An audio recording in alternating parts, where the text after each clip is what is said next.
Hi, Havel Hawks. I hope you enjoyed that. That was Mr. Milicevic, and he was playing Twinkle, Twinkle, Little Star, a song you probably know. You may not have known that that piece was written by Wolfgang Amadeus Mozart. He's a very famous composer. He lived about 250 years ago, and I've got a story to share with you about him. And it's a book called Mozart, and you can see he dressed a little bit differently than you do. They dressed differently in those times. This is by Anne Rashland, illustrated by Susan Hellard.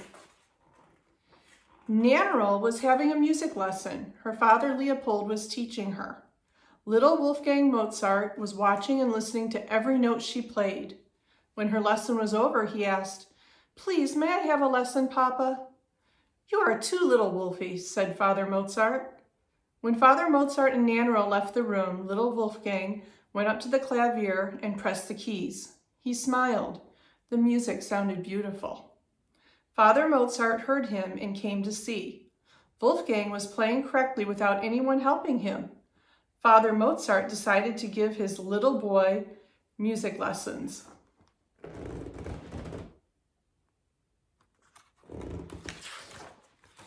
Soon, Wolfgang was playing as well as his big sister Nannerl. He learned so quickly his father was very pleased. But when Wolfgang started to write his own music to compose, his father was delighted. No one could believe that a little boy of 5 could write such beautiful music. Now, Father Mozart decided to take his 2 bright children on a concert tour to Munich, Germany. It was a long trip. Inside the coach, it was very bumpy, but still they had to work. Father Mozart made them practice on make-believe keyboards. See if you can see that in the picture.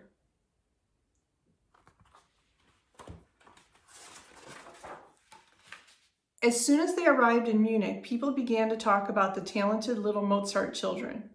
Dressed in their best clothes, they played for Prince Joseph. The concert was a huge success. Everyone clapped and gave them presents of jewels and lace. Father Mozart was very proud of them.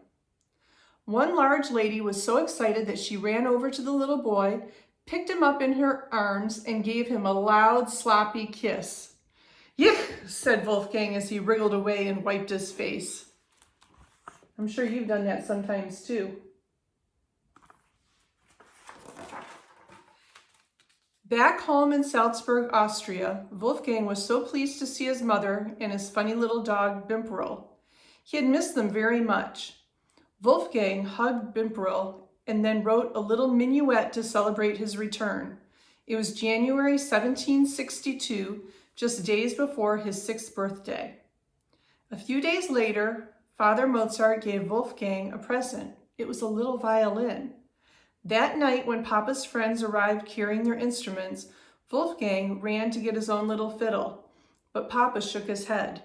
"No, Wolfgang, you cannot possibly play with us until you have had some lessons and lots of practice."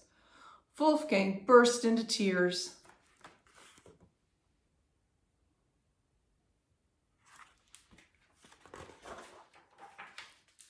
One of Mr. Mozart's friends, Mr. Schachner, felt sorry for Wolfgang. "Come on, Leopold," he said. "Let the child stand near me. I don't mind." "Oh, very well," said Father Mozart, "but remember to play softly, Wolfgang, so no one will hear you." Wolfgang smiled through his tears, and standing next to Mr. Schachner, he began to follow the music. Gradually, Mr. Schachner played softly, still more softly. And then he stopped playing altogether.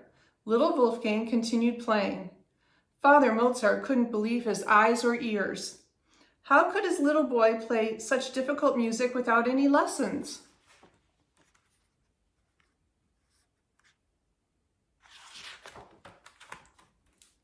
Their next trip was to Vienna, Austria, and this time Mother came too. One day an important invitation arrived. It had a royal crest. Wolfgang and Nannerl were to play at the royal palace for the Emperor and Empress. There was such excitement. Clothes were washed and ironed, shoes were polished till they shone like mirrors. Then they all climbed into the coach and started off for the palace. The Emperor, the Empress, and the royal children were waiting in the throne room. Wolfgang looked longingly at the children. Will we be allowed to play some games with them, he wondered.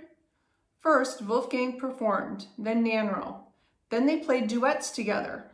The royal family sat motionless. They couldn't believe all that wonderful music was being played by such a little boy and his sister.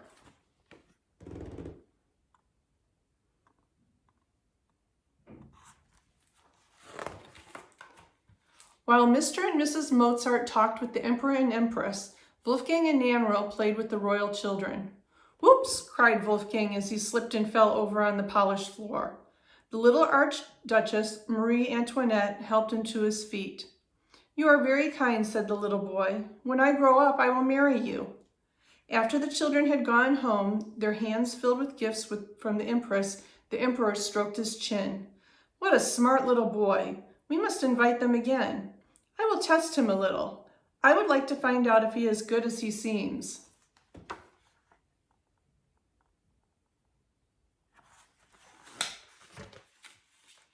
Two days later, the most wonderful clothes were delivered to the Mozart children. They were a present from the Empress. Wolfgang gasped. His suit was fit for a prince. There were white silk stockings, velvet trousers, and a lilac jacket with a beautiful vest. Nannerl's dress was pink with white embroidery. They wore these beautiful clothes when they were back to the palace the next week.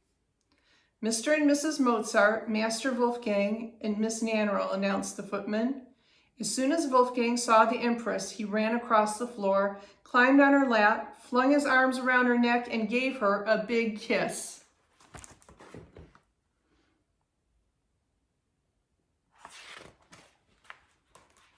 "What are you going to play, little one?" asked the Emperor, smiling. "I shall play my Allegro in B-flat major," Wolfgang replied. He slid off the Empress's knee and ran over to the clavier. "Very good," said the Emperor, "but first of all, I wish to place this over the keys." He held up a large black cloth. Mozart sighed. It made no difference to him. He could play the clavier without looking at the keys. The Emperor put the black cloth over the keyboard. Wolfgang placed his hands on the cloth and played his Allegro perfectly. "Well done," cried the Emperor and Empress.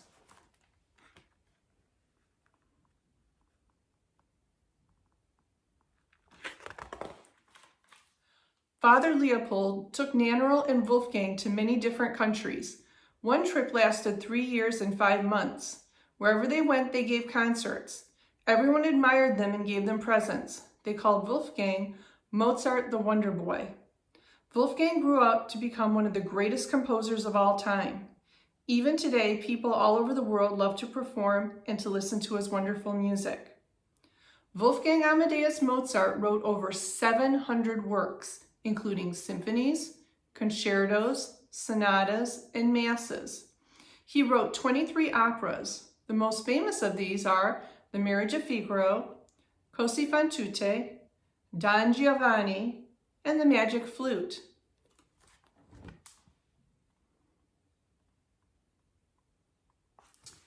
And Mr. Milicevic would like to share one more piece with you. He's going to play a little bit of Mozart's Third Violin Concerto, which he wrote when he was only 19 years old. Have a great day, and I'll see you guys later.